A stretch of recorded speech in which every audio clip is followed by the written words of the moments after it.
Welcome to Developmental Biology.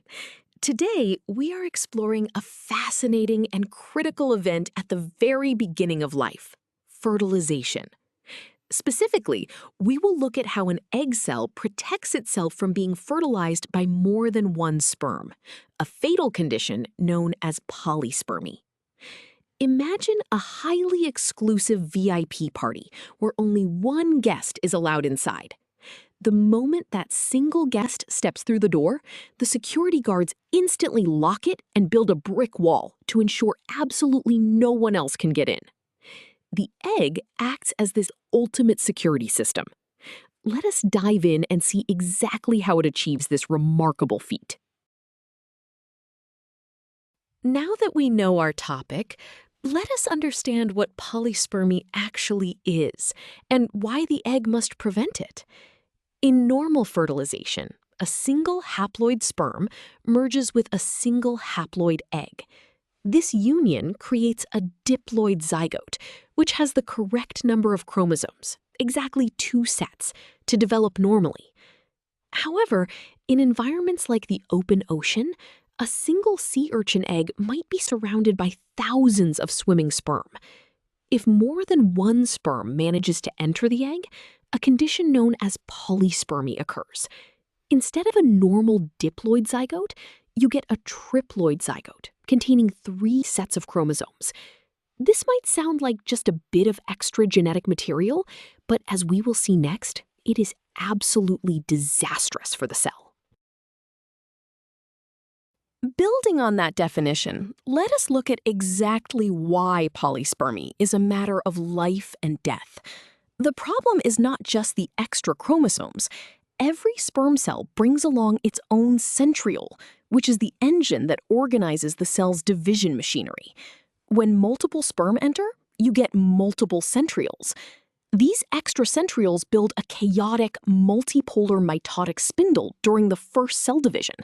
Instead of dividing neatly into 2, the genetic material is pulled in many different directions and torn into unequal, non-functional pieces. This genetic chaos halts development entirely and causes the immediate death of the embryo.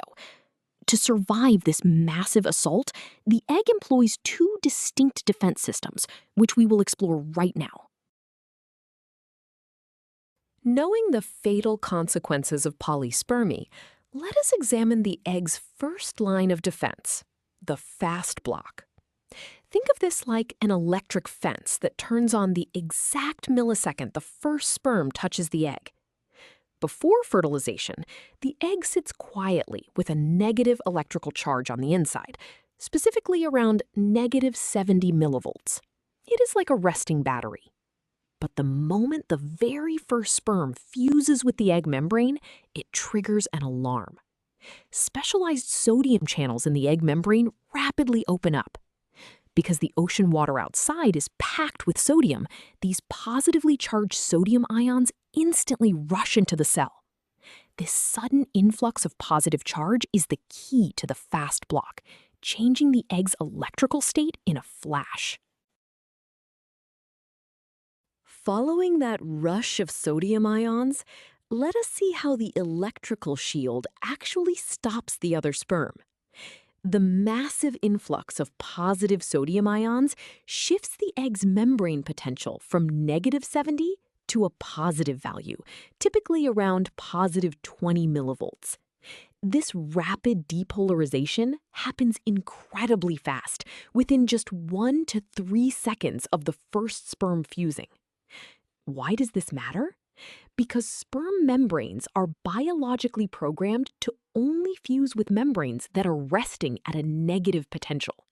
By suddenly flipping its electrical charge to positive, the egg completely halts any further sperm fusion. The late arriving sperm simply bounce off, giving the egg precious time to set up a more permanent defense. To understand the physics behind this electrical shield, let us look at the Nernst equation. Conceptually, this formula tells us the exact electrical potential that the egg membrane will try to reach when those sodium channels open. Let us break down the symbols. ENA is the equilibrium potential for sodium, R is the universal gas constant, and T is the absolute temperature in Kelvin. The symbol Z represents the valence of the ion, which is +1 for sodium, and F is Faraday's constant. Finally, the terms in the natural log represent the concentration of sodium ions outside and inside the egg. Because sodium concentration is much higher in the ocean water outside, the natural driving force pushes sodium in, driving the voltage to a positive value and successfully executing the fast block. Now that we have seen the formula governing the potential, let us calculate the actual voltage shift a sea urchin egg experiences. We are given an initial resting membrane potential of -70 millivolts. Upon fertilization, it reaches a peak positive potential of +20 millivolts. We need to find the total voltage shift, delta V. We choose the standard difference equation, subtracting the initial voltage from the final voltage. We substitute +20 for the final voltage and -70 for the initial. Mathematically, subtracting a negative value is exactly the same as adding a positive value, so this becomes 20 plus 70. The final answer is 90 millivolts. This massive 90 millivolt electrical shock is what physically prevents any other sperm from fusing with the egg membrane. We just calculated the massive electrical shock of the fast block, but this brings us to an important limitation. The electrical fast block is incredibly quick, but it is only temporary. It fades after a minute or so. If the egg stayed positively charged indefinitely, it would not be able to undergo the normal cellular processes required for early embryonic development. Therefore, the egg needs a permanent solution, much like replacing a temporary wooden barricade with a solid concrete wall. This permanent solution is known as the slow block to polyspermy. Without it, late-arriving sperm would simply wait for the fast block to fade and then fertilize the egg, leading to the fatal polyspermy we discussed earlier. So, how does the egg build this permanent wall? It uses a process called the cortical granule reaction. Just beneath the egg's surface lie thousands of tiny secretory vesicles called cortical granules, like packed water balloons. When the first sperm enters, it triggers the release of intracellular calcium ions from the endoplasmic reticulum. This calcium release sweeps across the entire egg like a wave. The calcium causes the cortical granules to burst outward, emptying their contents. They release enzymes that act like scissors, clipping off sperm-binding receptors so no new sperm can attach. Other substances absorb water, swelling and hardening the outer shell into a tough, impenetrable structure called the fertilization envelope. The egg is now permanently safe. To understand the timing of this permanent defense, we look at the velocity of the calcium wave. Conceptually, this simple kinematic formula helps developmental biologists understand how quickly the egg can deploy its slow block. If this velocity is too low, the slow block might not form fast enough, leaving the egg vulnerable as the fast block wears off.